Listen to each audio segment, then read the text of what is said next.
everyone, Scott Hanson here from NFL Red Zone. I hope you're checking out 1 hour of 5 Yard Rush, one of the best podcasts on NFL football in the UK.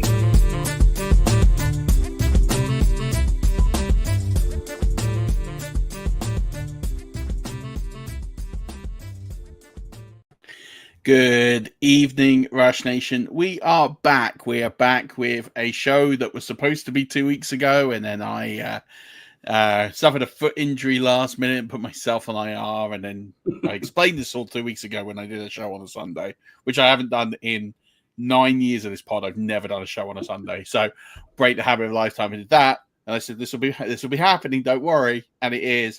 We've got my very, very good friend repping the UK with his shirt today, which is phenomenal. If you don't know who he is, because we have had a lot of new subscribers to the channel, author of just the phenomenal Fantasy Football Consistency Guide. And it's not just me just saying that. It's been nominated 7 or 8 times, Bob, for the eight straight Football Sports Writers Association nomination for Best Fantasy Football Publication. He's also the creator of the Fantasy Football Expo and the King's Classic. It is the one and only Bob Young. Thank you very much. Welcome back, repping the UK, because you did the SFB draft here a couple of years ago. Yes. How are you, my friend? Doing great. Glad to hear you're back to health in multiple ways. Yeah, it's always excited to be part of the charity draft that you guys do for that stuff. And so excited to be here. Thank you for having me. Like I said, the fact that I can still wear this shirt after 2 years is more amazing than anything. I guess all that drinking is not having that much of an effect on me. So no, not at all. You look good for it, my friend. Thank and you. Yes, on that charity thing, the FFCC, we are going to try and close invites this weekend. So please do sign up and donate. Lots of money pouring in over the last couple of weeks. So please do keep an eye and sign up for that one. And then, yes, Bob has also been very, very busy publishing the 2025 version of the Consistency Guide. This is, for me, an absolute go-to. If you've been familiar, we've done this show every year for the last 4, 5, maybe even 6 years. Oh, yeah. But it's still in our top 10 most viewed shows every year. Thank you. And most listened to, because people are really bought into this idea of consistency, and they're really bought into the idea of how do they find consistent players and why it's so important. And even though people are getting that information every single year and they're buying the book, they're still tuning in because there is that edge to have. Because, it's so strange because people got this best ball mentality. And I've actually noticed the benefit of your book since the best ball boom more, because you've got those people in best ball season that are going for those dynamite plays, that are trying to go for the weak winners. And I talk about it all the time that it's good to have a couple of those players. You want to have a few ceiling players late on and reach that you can bring in on bye weeks, and you're someone who's not a favorite in your matchup, you're up against the strongest team and you want to cause a bit of chaos. I think having that in your back pocket is good, but that shouldn't be the crux of your strategy. You need to have consistent point scoring. So I think really getting into this, and I know, again, we've talked about the book before, but I think for those, we have had a lot of new viewers on, especially in the recent weeks. We see a huge spike in YouTube followers. So why don't you tell people about the Consistency Guide, tell people about why you came up with it, the history of it, and more importantly, what you're trying to achieve with it, because it is fundamentally important to the strategy of the game. Yeah, so it came to me when 20 years ago. Actually, no, now it's 23 years ago, 2002. It was, I had a team that was top 3 in scoring. And I was 7-7 in the regular season. I didn't make the playoffs. I missed by like a game or 2. And so, I'm an accountant, CPA by day. So I'm a number cruncher. I got to look at things analytically. And so I started looking and I'm like, oh, well, a number of my players scored lots of points in just spots, various weeks. 5 touchdowns this game by Sean Alexander. And this, guy has a big game. But that didn't work out from when you're a head-to-head. it doesn't always work. Now you might get lucky and those all balance out perfectly, but it doesn't work that way. And so I'm like, I figured out if like all those guys' touchdowns would have been spread out evenly over those 14 games, I would have made the playoffs, won 2 more games, and won the championship. And I'm like, well, if that applies to my simple touchdown only league in hometown, which we started in 1985, it's got to apply. I got to be able to apply this to any scoring method, whether it's PPR, half PPR, standard, whatever. So Excel, Lotus 1, 2, 3, whatever the heck I was using back then. I put together this concept and the calculation, and so like basically the concept is as simple as the points that what we call the clutch factor for each position is what that position player in that scoring method would need to score to be in the top 12 quarterbacks and top 24 running backs, 36 receivers, and top 12 tight ends. But it doesn't necessarily always mean it's just those people. So there could be weeks there's 16 quarterbacks that are over the clutch factor. There are weeks there's 10. It just depends because it fluctuates. And then as it kind of evens out, you kind of see. So a couple years ago, it was as low as 18.7.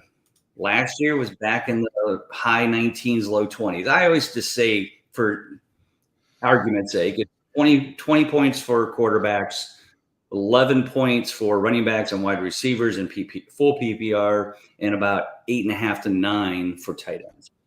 And that's what they have to get over to earn a clutch game. Obviously, more clutch games, higher percentage of consistency, and that's what we're looking for. It's as simple as 0 to 100%. And we all know what that difference is. I didn't make it difficult for anybody. There's no algorithms. There's no calculus necessary. It's 0 to 100. If you're 100% consistent, which Jahmyr Gibbs and Bijan Robinson were, that's about as perfect. You can't get any more perfect than that. And so it does matter because, like you said, it doesn't matter if you're playing head-to-head or you're playing best ball. You need those floors to be high enough that if your lower, boom or bust people don't go, you're still scoring enough points. You may not be first place that week, but of course, best ball is cumulative, right? Mm-hmm. So we want that cumulative points. So we want to be sure that our basic starters are going to be consistent enough to hold that floor. And then when the booms go off, then boom, we just moved up to this spot. Mm-hmm. But if they don't go off, we stay here where other teams could be down here if they have too many boomer busts. So consistency is very important in best ball as much as it is in the regular head-to-head scoring methods.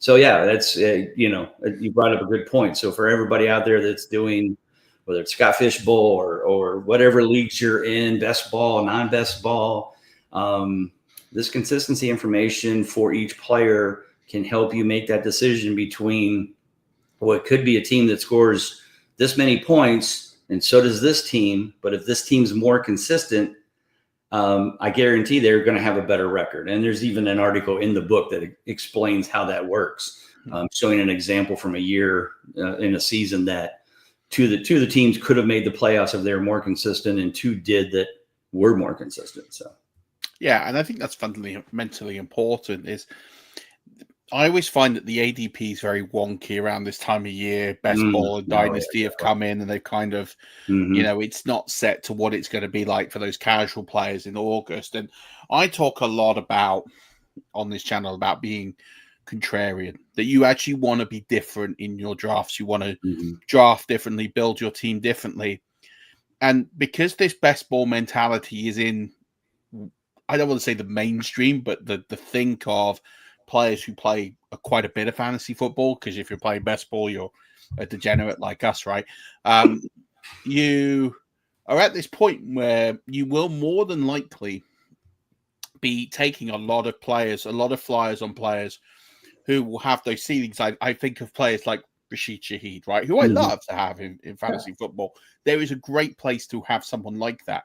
But as you say, when you're building your roster, if you have half your team or more that are these guys, you're going to have weeks where you're going to be getting significant points, and then you're going to have weeks where you go dull. And I always hate the argument, right? When people moan at me, like, I was the top scorer in my league and I didn't make the playoffs. Mm-hmm. Yeah. So you had a couple of weeks where you absolutely crushed it, and you had a lot of weeks where you didn't. And they call it bad luck. And they call it bad luck. And it's not bad luck. Exactly that. That is the whole point of this. So if you have a team that is consistently scoring in the top 2 or 3 and you aren't making the playoffs, once I'll almost call it bad luck. 2, 3, 4 times, it's consistently your process. And that's what you need to look at.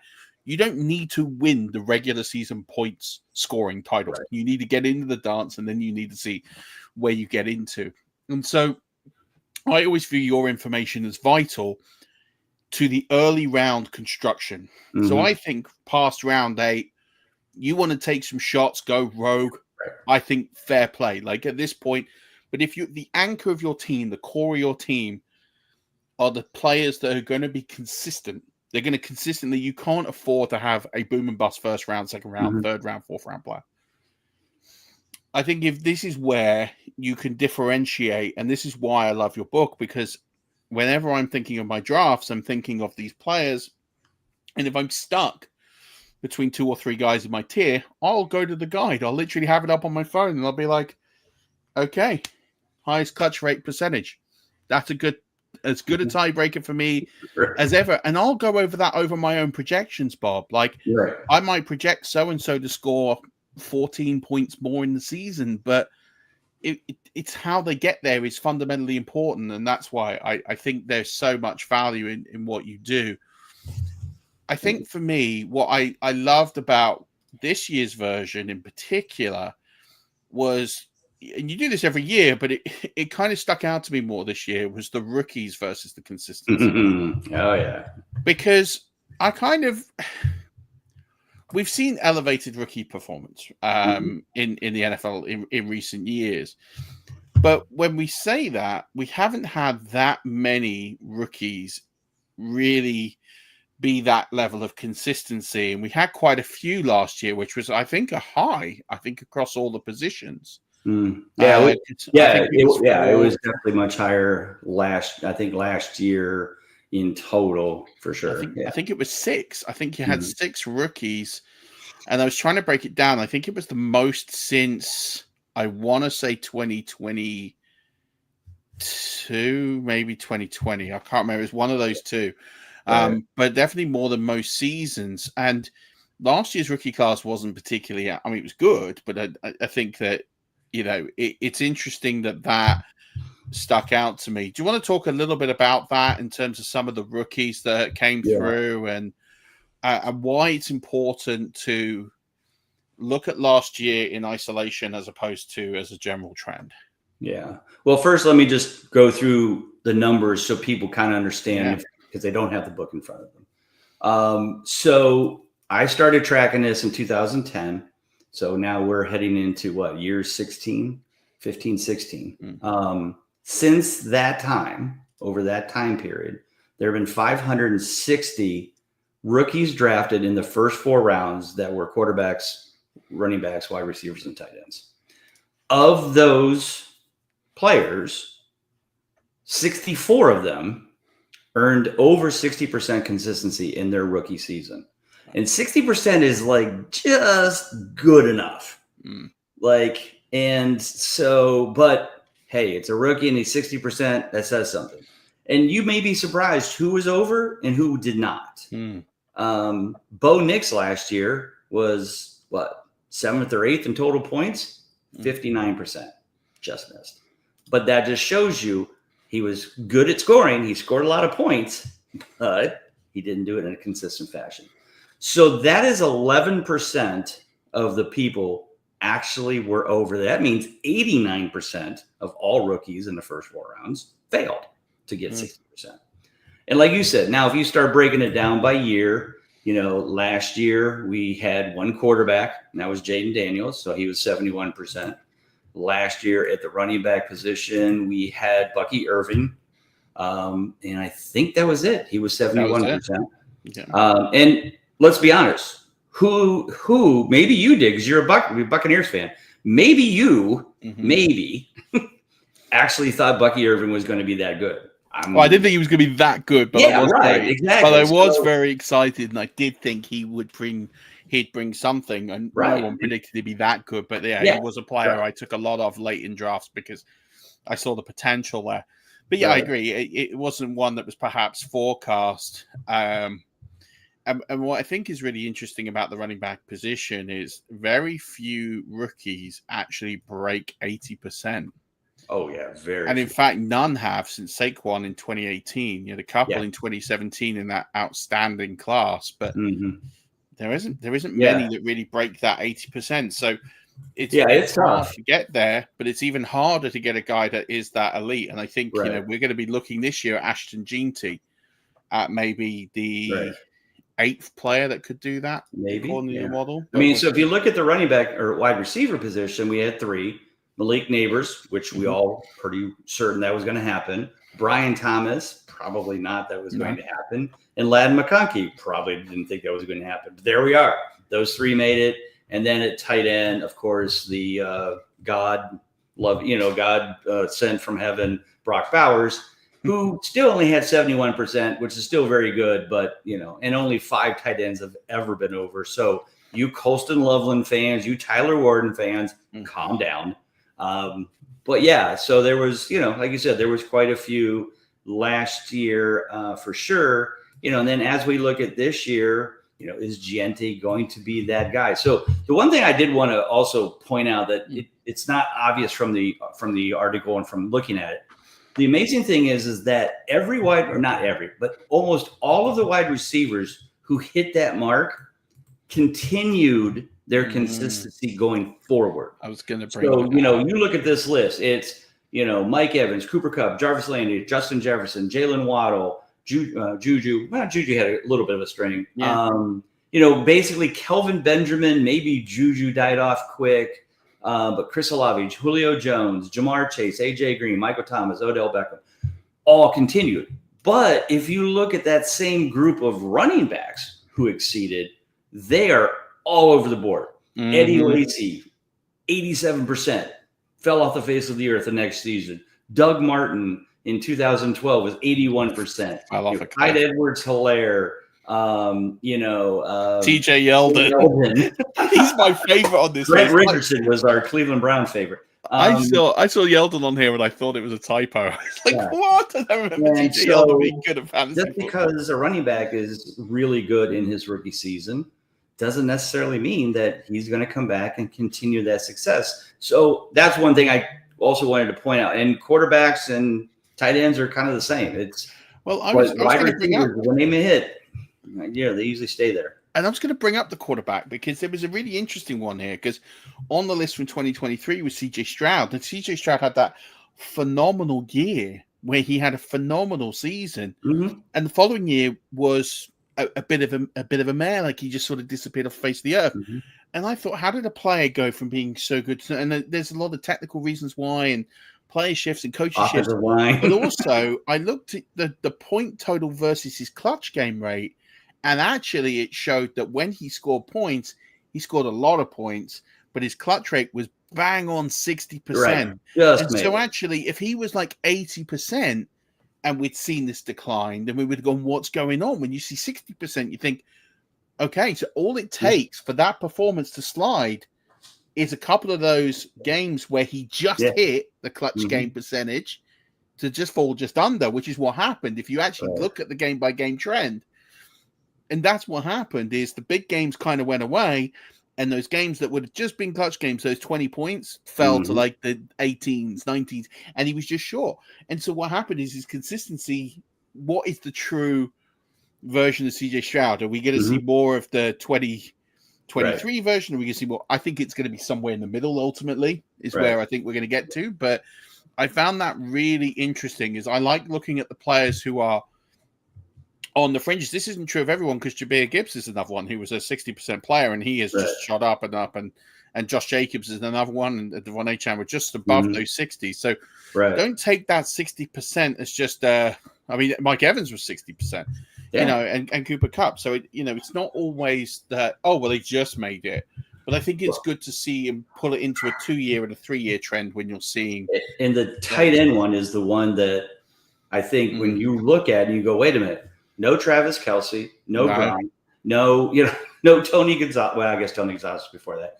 But, the top tier guys, Mark Andrews, all those kind of guys, none of them. George Kittle's not on there. None of them in their first season. So, just because they had Brock Bowers and Sam Laporte and Evan and Jordan Reed, who definitely was a one-year wonder, and Pitt, of course, and we'll see if Bowers continues, but Porta fell right back off in the next year. So, as much as I know we all believe Brock Bowers will continue to be a stud, I'm not taking him in the second round, which is where he's going, but it is what it is. Well, I think I look at that situation in that player and think he's in a position where he's got a quarterback upgrade and no real competition for targets. Mm-hmm. So I actually think he can repeat that performance because he's got an upgrade. He did that with one of the worst sets of quarterback play on record.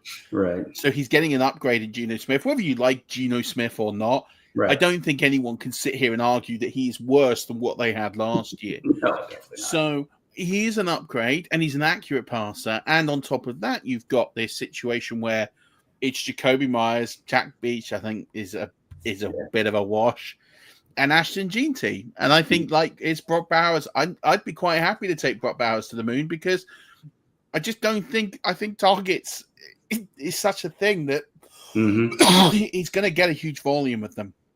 And I think it's different to Trey McBride, where Trey McBride, I think, is the one I'd be worried about because Marvin Harrison's going to be better than he was. Mm-hmm.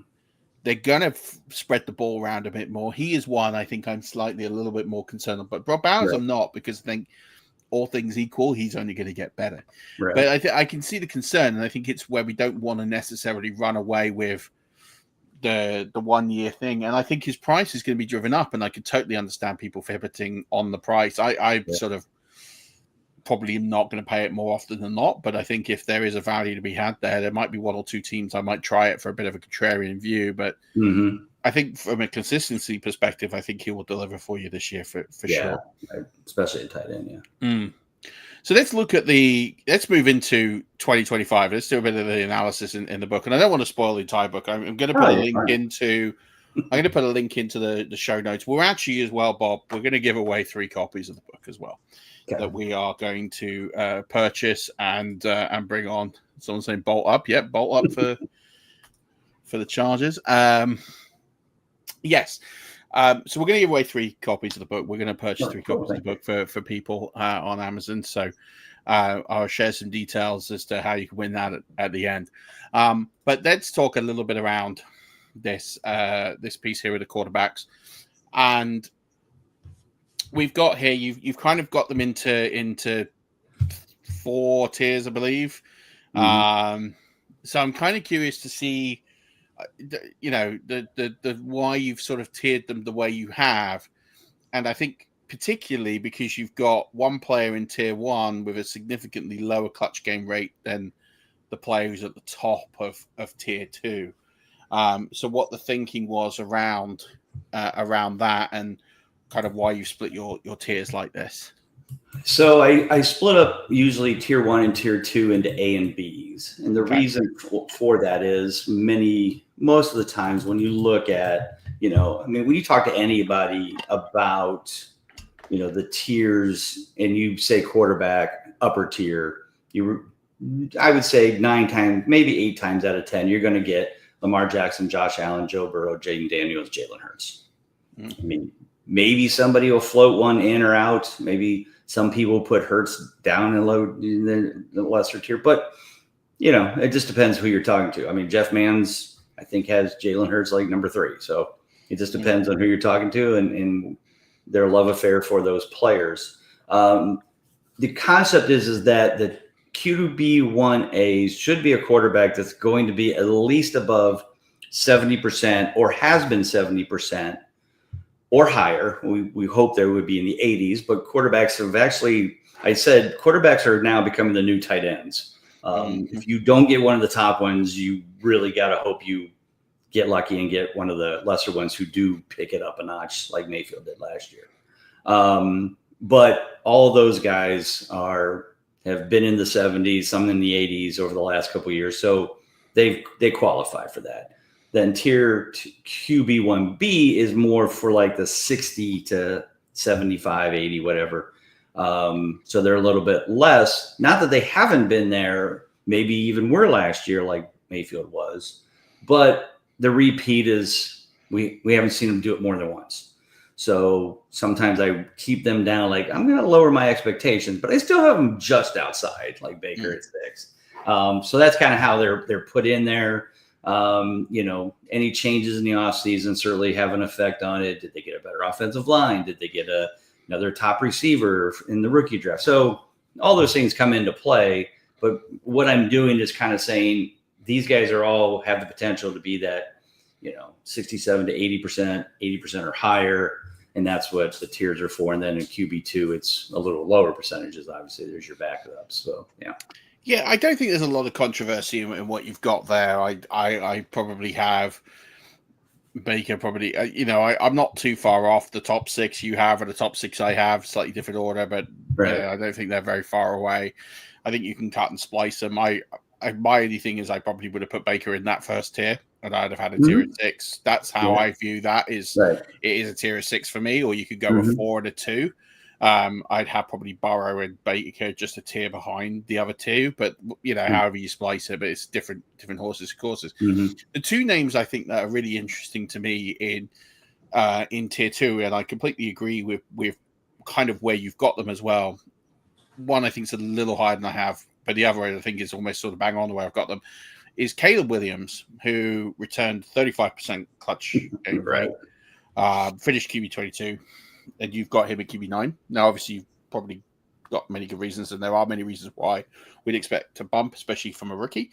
The other one is Patrick Mahomes, who you have at 12, who had a ridiculously low clutch game rate of 31%, which I think for those who sort of auto-pick Patrick Mahomes of like, well, he's the best quarterback out of what's left. They take him at QB 7, 8, 9, 10. And kind probably last year hired closer to the 1, 2, 3, 4s. Yeah, right. 100%. People finally cottoning on that you can't take him that high after 3 years of poor performance, and then all of a sudden you've got him at 12, which I think is bang on. My line is pretty similar, but that clutch game rate, it's not a surprise to me, but it will be a surprise to a lot of people who are just taking Patrick Mahomes almost instinctively. Well, he's going to be better than everyone else in an Andy Reid offense. So talk a little bit about those two players, because I think they're the most interesting in this tier. Yeah, I mean, trust me, it was difficult. Like, how do I move a guy that was 31% in there? But as I said before, it's about what they've done in the past. So yes, Patrick Mahomes had his worst consistency in his history. Not even close. I think the second worst was maybe 60%. But he's always been up there. He has had his moments. Now, injuries to receivers and all kinds of, Kelsey wasn't 100% last year, but they won football games. Wasn't pretty. Sometimes it was questionable with the referees, but they won football games. So as long as they're winning football games, Patrick Mahomes doesn't need to be any better than that. And so for fantasy purposes, he wasn't. And so therefore, he just, and trust me, I think most weeks he was 17, 16, 18, like just missing, but he's still missing. And that's what it's not that great. That's why he was 11th in total points, but his consistency was only 31%, which was ranked 24th. So he barely made the QB2s. And like you said, so did Caleb Williams. And you, as you mentioned, Caleb. I mean, I'm not a super Caleb Williams fan, but there's too many positives for him not. I mean, if he fails with this group and Ben Johnson as his OC/quarter or head coach, he's done. I mean, you can't get that much giving you that much around you and fail. So if he does, maybe I have him too high at 9. I've seen people draft him higher, to be honest with you. But there's just so many question marks. A lot of people are like, oh, Bo Nix. How do you put Bo Nix in there? Well, hey, he was 59% consistent, which ranked him 9th. He was 8th in total points, and his team should be getting better. Like they got, more offensive line players. They got some more receivers. They got Evan Ingram. Yeah. I'm not saying he's going to jump into the top 5, but, I've also seen Knicks go quite late. Like not everybody feels compelled to take him too early. On his his full ADP is around pick 70, which, okay, I'm good with that. Give me a top 10, top 8 in both categories, and I can get him in round 6 or 7. Yeah, I'm cool with that. So that's kind of my thought on those groups. Quarterbacks, like I said, are kind of becoming not as bad as tight ends, but they're becoming tight ends because what used to be the top 12 was always 70% or higher. Now you got a guy at 59% who's 9th. You've got number 11 was 53%, and number 12 was Jared Goff, who was 47%. So when you say QB1 and that guy's under 50% consistent, that's not good. No, not good at all. No. Yeah, absolutely. So, be careful. Now, again, I could argue, I'll take a Matthew Stafford who has the potential to bounce back with his receivers. Of course, Dak Prescott was hurt. C.J. Stroud didn't play well. So there's a lot of potential for guys to make that jump. It's just a question of who you want to take a chance on. Now, most of these guys you can draft in rounds 7 through 10. I've done drafts where I'll draft 8 or 9 rounds of wide receivers, tight ends, and running backs, and then go back to back and get Stafford and CJ Stroud, or Stafford and Jordan Love, or Goff, or Murray, or somebody like that. And that's fine. I mean, because I can kind of mix and match them. They certainly have their things. And if you remember in the guide, I have the whole layout of home, away, good defense, bad defense. So I can literally, we call it consistency streaming. Like, okay, let's look at this. Jared Goff's at home. He goes in. Okay, he's not on the road. He's out. Now we put in, Stafford. He's got a better matchup.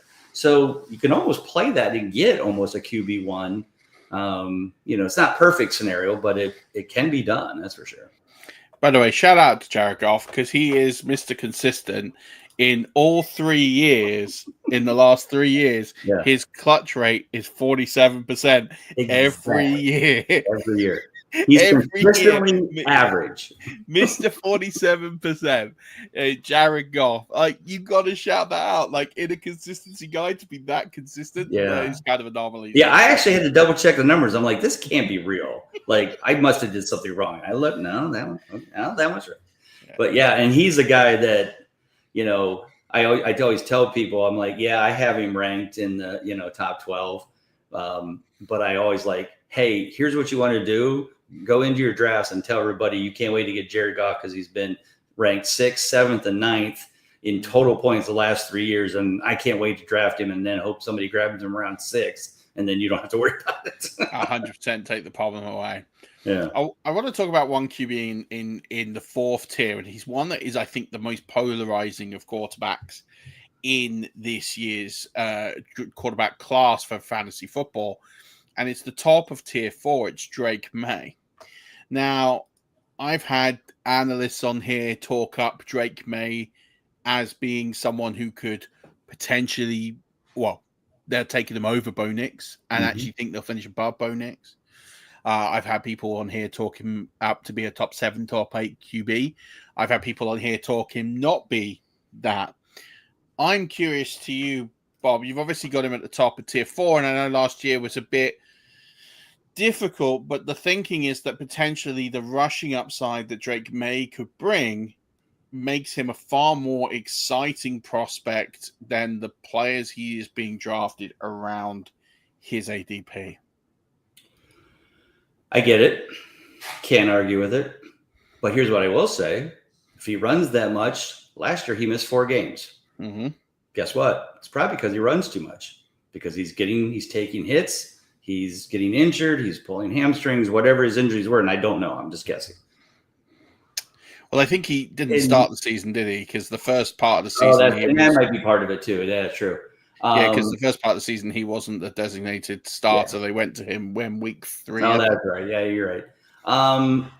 So on the positive side, he was 54% consistent, which actually ranked him 10th. So from that perspective, I'm like, okay, I see that potential. But they also went out and drafted Trayvon Henderson. Mm-hmm. Now they got him and Stevenson.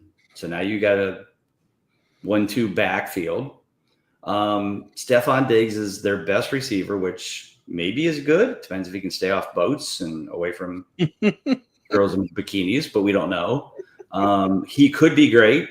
He could be a great value like he was in Houston for the first 6-7 games last year. But he's no spring chicken either. I just feel like there's enough question marks that I couldn't move him higher than what I had him. Especially when you got Stroud ahead of him, Prescott, Stafford, Love. Like, these guys are all fairly proven veterans. This is May's second year. Yeah, I mean, they also got back, kid from Canton. I can't think of his name. Josh Danos. Yeah. So Josh is back.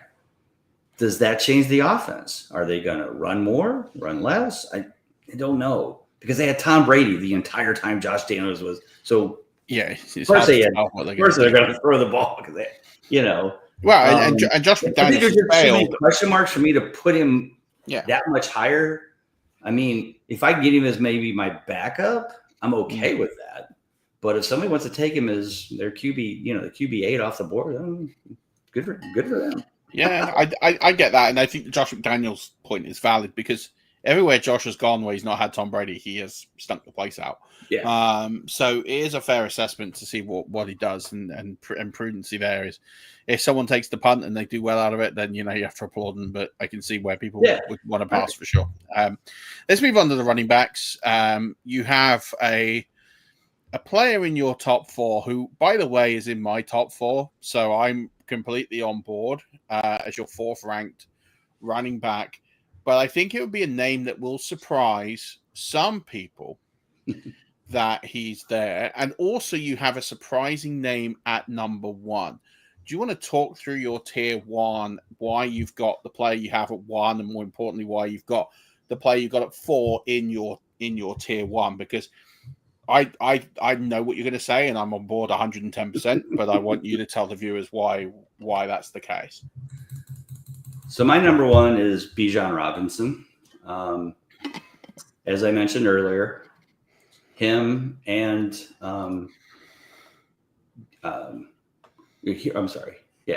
he was ranked. He was 100% consistent, and so was Gibbs.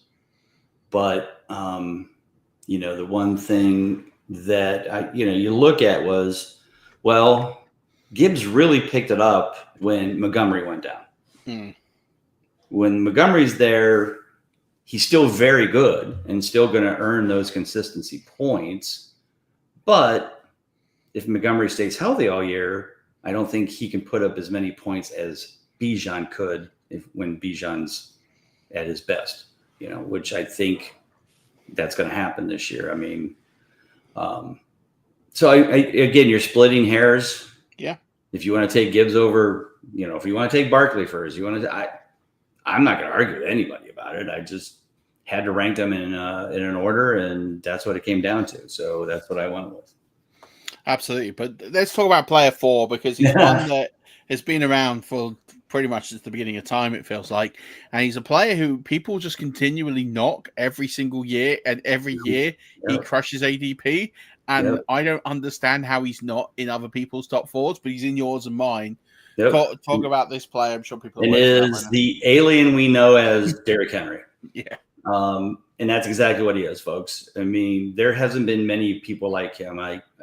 Last guy I remember that just didn't matter was probably Adrian Peterson, when he came back from an ACL injury and rushed for 2,000 yards. That's an alien. That's not a real person. Henry is the same way. I mean, and last year I drafted Henry in every freaking league I could get him in, because I was getting him in the second round. And I was like, look, he's going to one of the best offensive lines and Lamar Jackson in the backfield. How could he not be successful? Now, again, kind of like some of the other things we've said. Did I think he was going to be that good? Not really, but I'll take it. I mean, I thought he was going to be, worthy, especially of a second round running back. Fourth in total points, missed a game, but I think it was the end of season, like week 18 game. Maybe he missed one or they never. But yeah, he was 80, 90% consistent. And I can give a reason for everybody behind him of why that there's a shot that, they may not be as good. Mm-hmm. And you can say, well, Henry's older. Okay, that's fine. But they didn't slow him down last year. This guy's like Jerry Rice and, some of these people in the past. He's a workout maniac. Mm-hmm. This guy is a beast. And so I don't care if he's 31 or 30 or 32. He's going to run you over. And he is dedicated to football, and he's great and offense. So if I can, if I'm at the end of the first round, I was in a draft and I just missed out getting Henry and McCaffrey back to back. I was like, oh, it's so good. It just somebody took him right before me, but yeah, it's I have no problem.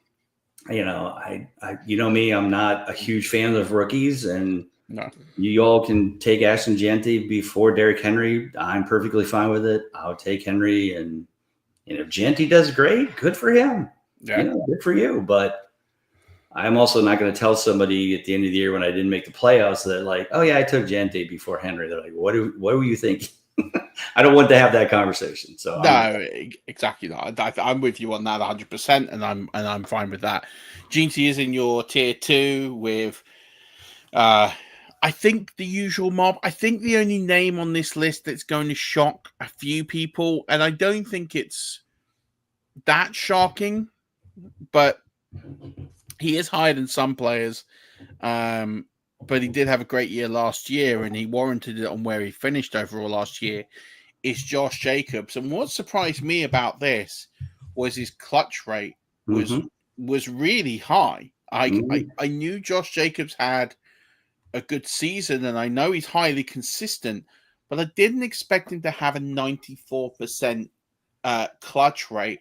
Mm-hmm. So do you think that Josh Jacobs is going to have a very similar sort of season with that consistency? Because he doesn't put up the high, flashy game-winning week numbers, but he brings to you that stability of a player who you can put in your RB2 slot and return very, very nice numbers for you. Yeah, I mean, the 6th in total points should tell you that he's putting up pretty good numbers. I mean, granted, he's 65 points below first. Mm-hmm. Okay, but still 6 is nothing to sneeze at. At least ADP wise, I've seen him go, in round 2.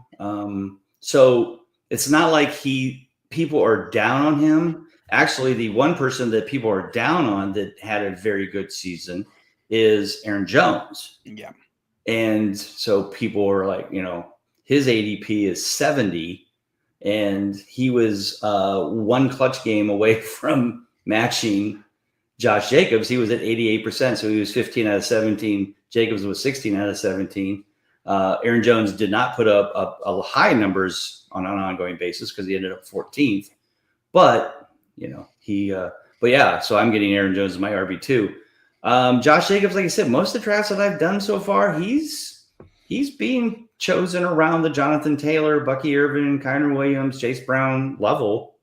And so, everybody else is kind of seems to be still okay with him in that. And, so he's not going for a bargain like he was last year, because a lot of people, I think I drafted, again, it was one of those, I drafted as my RB2 last year in quite a few leagues. But yeah, I mean, Green Bay's going to use him like they did. They didn't really go out and get anybody significantly, to replace him. I think they got a young kid for the future, but I think he will continue to be a solid running back. He got paid, so that was what he was really after. So, I mean, again, it'll be one of those like, if I'm sitting there and I've got a choice between Jacobs, Jonathan Taylor, Bucky Irving. Jacobs would probably be third. But yeah, and that makes sense. I can sit on that 100%.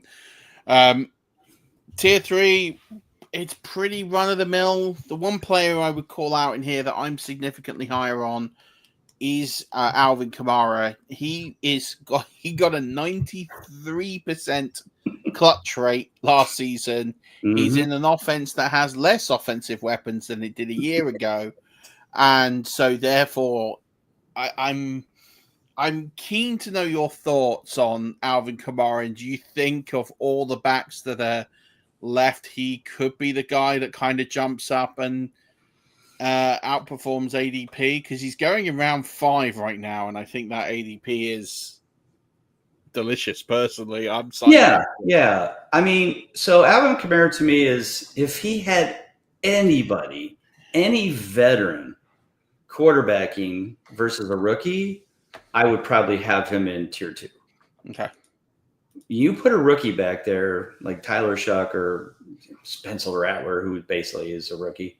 Yeah, I mean, then teams are like, okay, who do we have to stop? All right, we're going to stack the box. We're going to stop Kamara. We'll make sure he doesn't catch too many passes out of the backfield on checkdowns. So like that's what's scaring me more than anything, is I just feel uncomfortable about what they're going to, again, because if I'm on the defense and I'm a defensive coach, I'm like, all right, okay, we can if Tyler Shuck beats us with bombs to Shaheed and, and Chris Olave, and they, he throws 4 passing touchdowns. Okay. Now I have a concern. I don't think he does that. And so, Kamara's going to get a ton of passes, but he did last year. That's why his point level is so high at 9. And his consistency was high because he would rush for like 35 yards, but he catch 6 balls for 50, and boom, we have a clutch game. And I feel like that could be what he gets again. But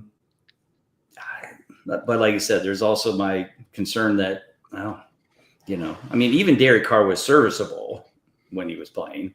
But I don't know if, we don't know what Tyler Shuck brings to the table. And that's the only reason I have him in that level, because I'm always a big Kamara fan. I usually draft him quite a bit, but it's just one of those, okay, where does he fit in? I don't know if I can draft him as an RB1. If I get him as a 2, I'm good. I'm fine. Yeah. I'm bullish on Alvin Kamara this year, and I get the concerns of the rookie quarterback. I think that plays into his hands a little bit for a lot of check down stuff.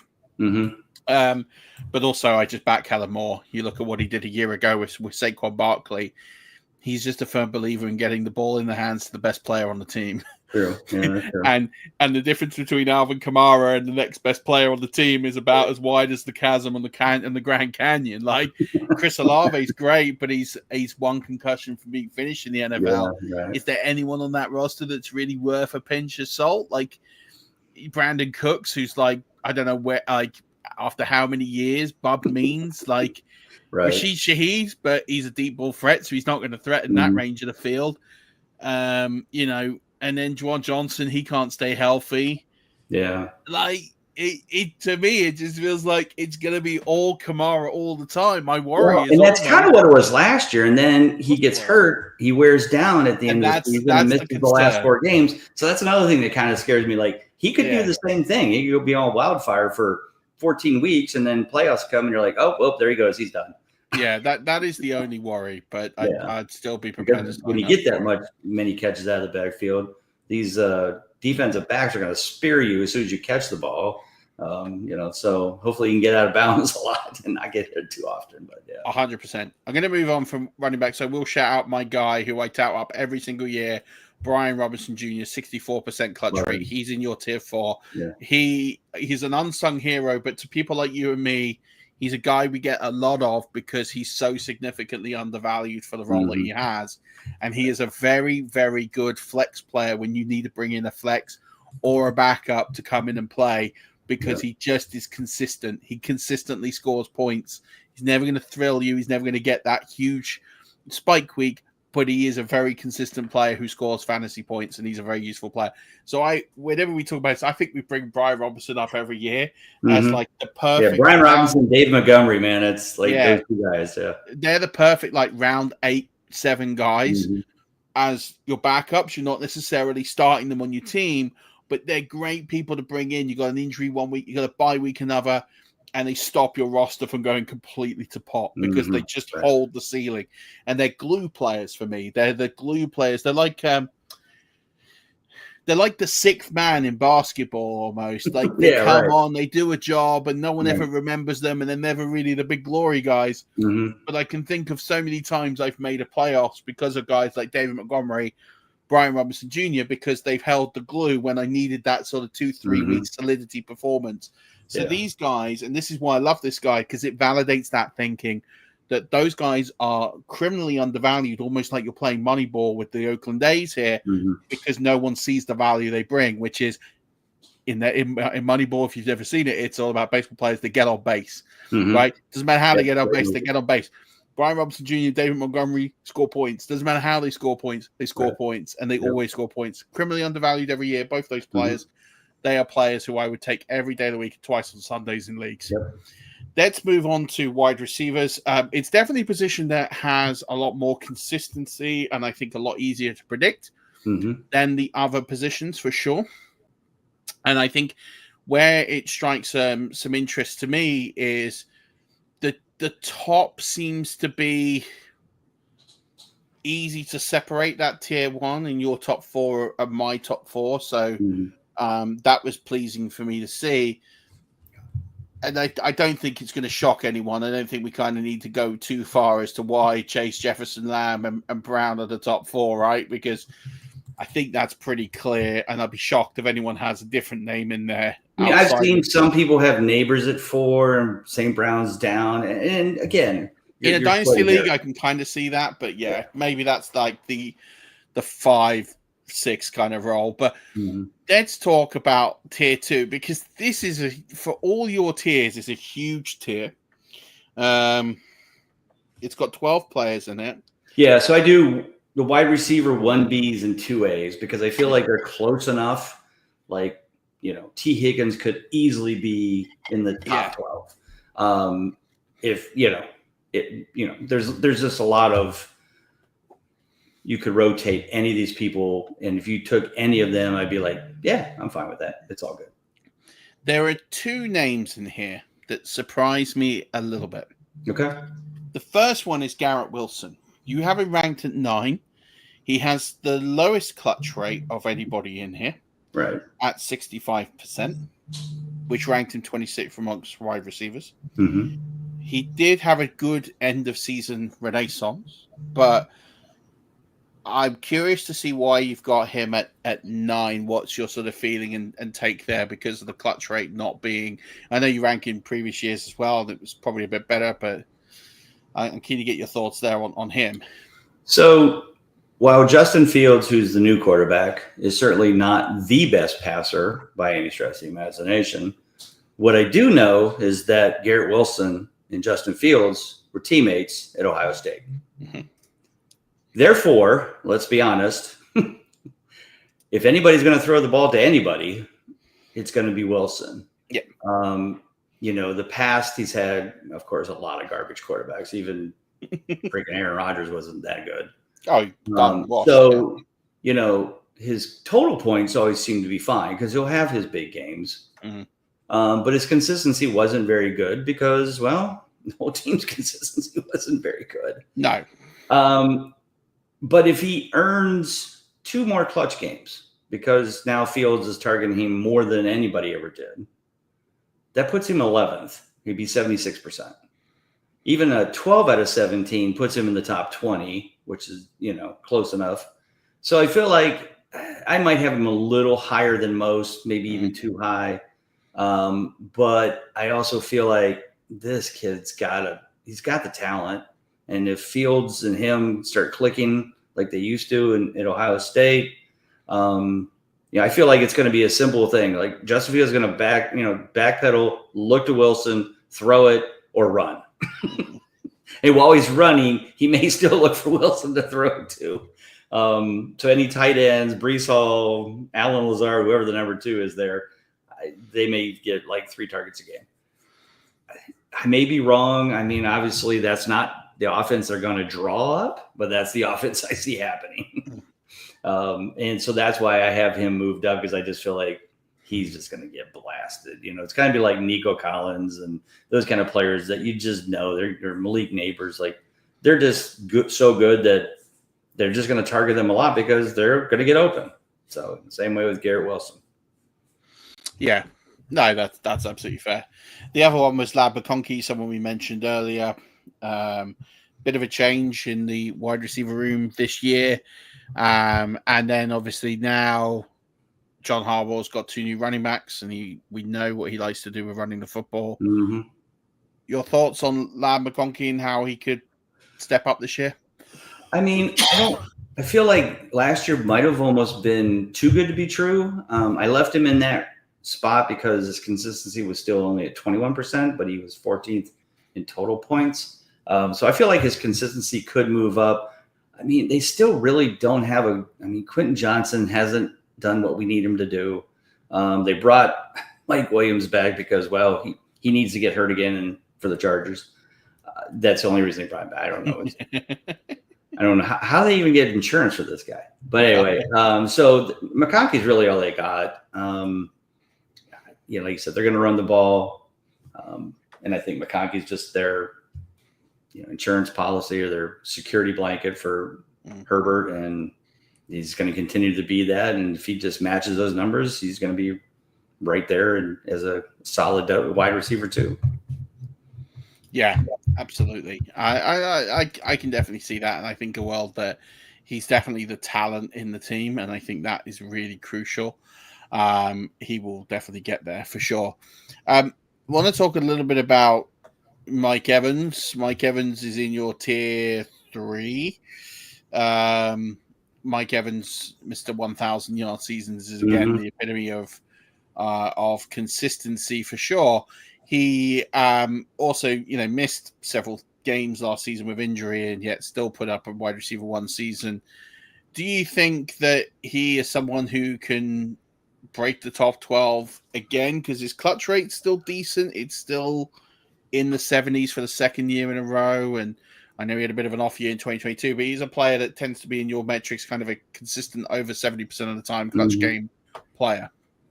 Yeah, I mean, a lot of it's going to be health. He's not, again, he missed 3 games last year, almost didn't get his 1,000 yards. They had to literally throw it to him like 17 times at the end of the game. But he is Mike Evans, and Baker loves him. But he's also, again, I'm concerned about his health. Can he make it through a 17-game season? If he does, yeah, he's going to get the targets. We know that. I mean, him, Godwin, McMillan, and now they got Ibuka. There's so much talent there. That's what maybe concerns me a little bit about Evans is like, well, if Evans tweaks his hamstring in week 5, you've got 3 guys behind him that can fill in just nicely. Do they rest him more so they have him for the playoffs? Because let's be honest, we know the Bucs will win the NFC South because the NFC South sucks. Yeah. So,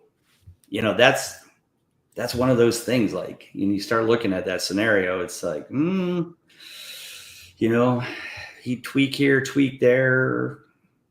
I don't know. It's that's the only thing that has me keeping him in that ranking because, yeah, he's normally a 2A, if not a 1. He has been consistency-wise for years, but I don't know. But he was 12th in total points. He missed 3 games, so that tells you that he's putting up the points when he's out there. It's just a question of, can he stay healthy? That's the changing. That's a question you have to ask. Yeah, and I think that's a fair question. But I will say from here that he, he's never played less than 13 games in the season. That was 2019. When he had that season, he then came back and played 16, 15, 17, and then 14. And it was a very specific injury that he had last year, where it was an injury on the field. Sure. I wouldn't go as far as say it's a contact injury, but it was a playing injury as opposed to something else. Right. That kind of leads me to believe that he is one of the more durable players. Like his record is, since he's come in the league in, what's he played now? 10 years, 11 years? Yeah. 11 years he's played 168 games. It's quite an enormous amount. I mean, that is the argument, is can he keep going? The other Buccaneers player to talk about is Chris Godwin. Chris Godwin, through 7 weeks last year, had a 100% clutch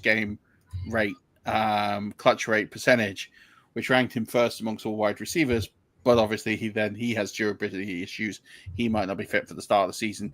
Do you think Godwin is an undervalued player, or do you using that same spread of, well, there's a lot of targets here, he could be replaced easily? I mean, what are your thoughts on him? I mean, yeah, Godwin, I think, is in the same boat. He's going to get the numbers when he's playing. He had that injury, comes back 100% healthy. We're fine. But yeah, again, he's not getting any younger. And will they rest him if he tweaks? I don't know. We'll just have to kind of see. Yeah, absolutely.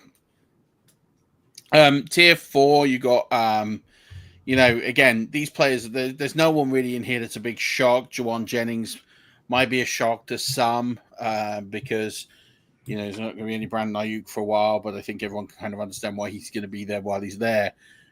Jaylen Waddle had a 20% clutch rate last year, which is shockingly bad. Yeah. And I know there's excuses on quarterback play, and Tua was injured for not quite half a season, but a good chunk of it. But I can't give that excuse when you've got other players out there like Jakobi Meyers with much better clutch rates than Jaylen Waddle. That 20% feels like that should be an area of concern and a player that people should stay away from, because even if the quarterback change is there, it still feels a bit concerning.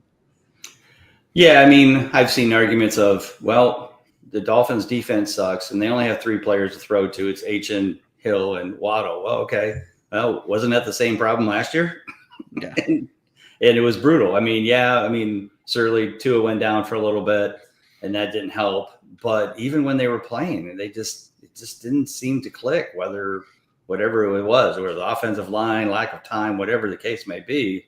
And so, yeah, I'll be honest, I'm not drafting Waddle at all. I'm not even sure I'm going to draft Tyreek unless it's just like brutally deep ADP of some kind, like it's just sitting there like, is my wide receiver 3? Okay, fine. But yeah, I'm not that thrilled about the offense. Maybe Achane, because they'll have to throw him the ball a lot, but that's it. His statistical trend is only going one way, and it's down. Yeah. Rookie season, 260 points, finished wide receiver 8, 12 clutch games out of 17 played. 2023, 198 fantasy points, 33 overall, 10 clutch games out of 14 played.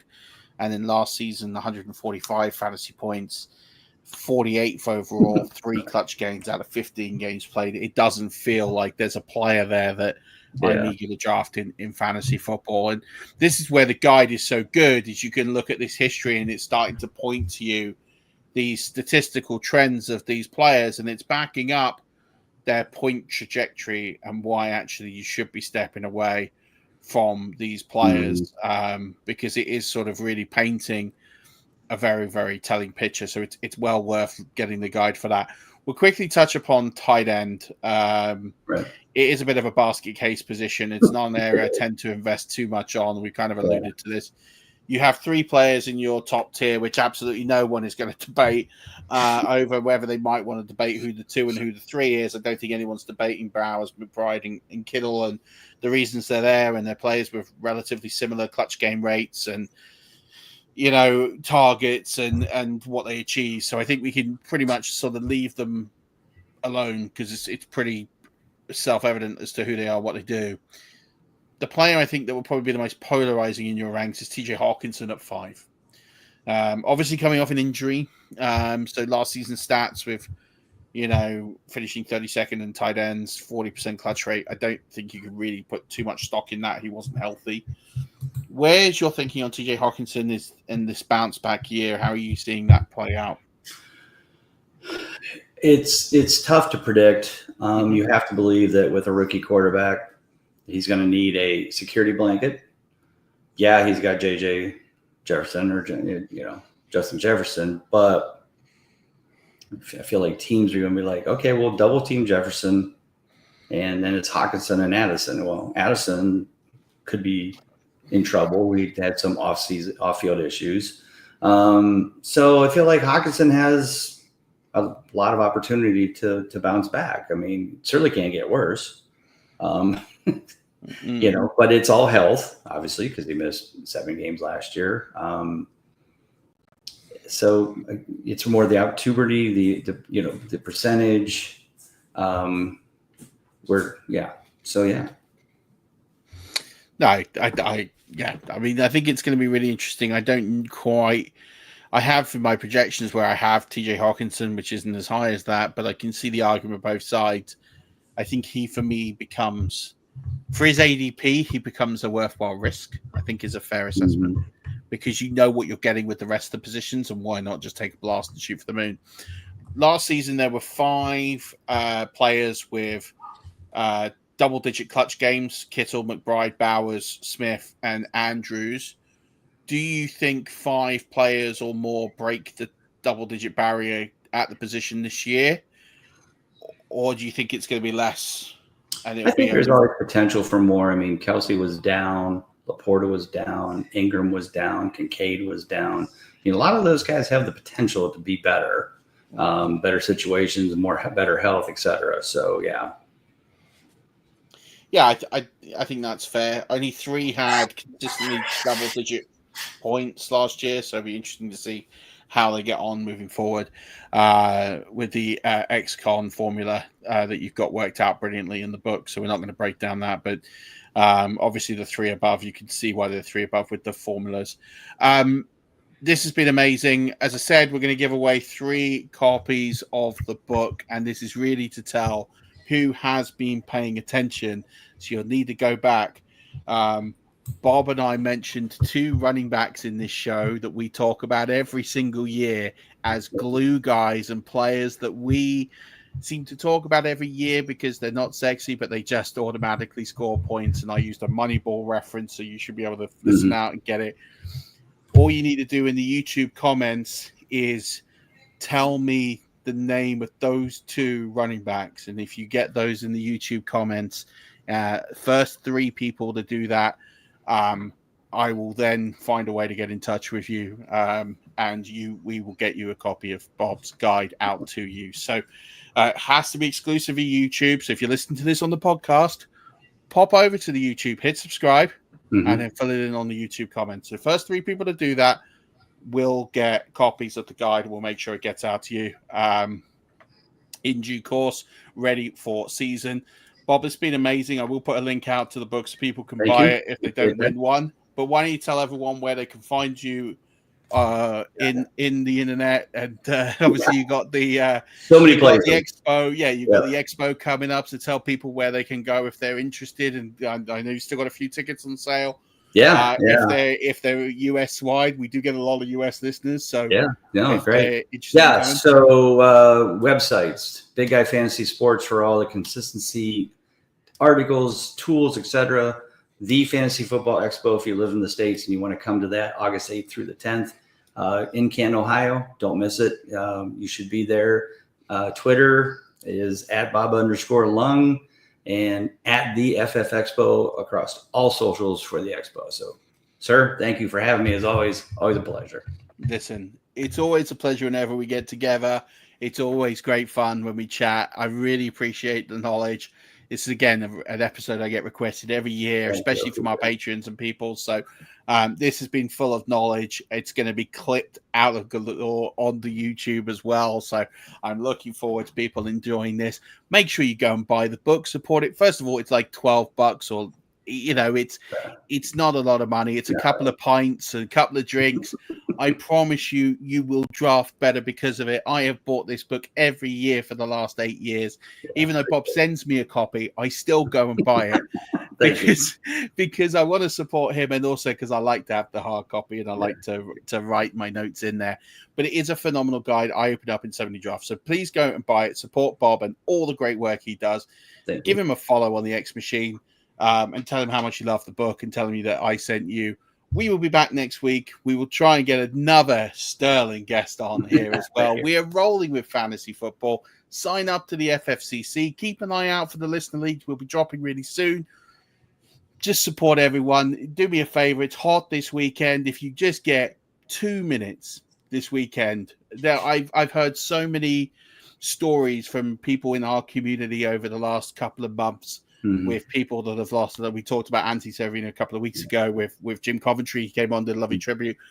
We've had professional athletes die in car crashes. We've had actors. We've had lots of people. There seems to be this sort of suffering at the moment where some really good people are leaving us.